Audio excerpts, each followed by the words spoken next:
தந்த வாழ்க்கை உனக்கு மட்டும்தாவோ துணையின்னு நான் சொல்லி கூட இருப்பேன்.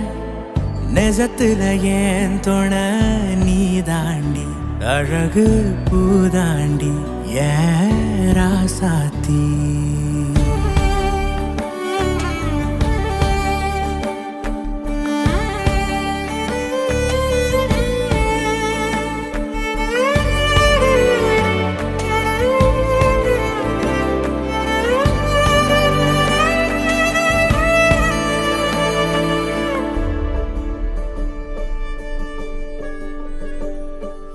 உன் கண்ணிலே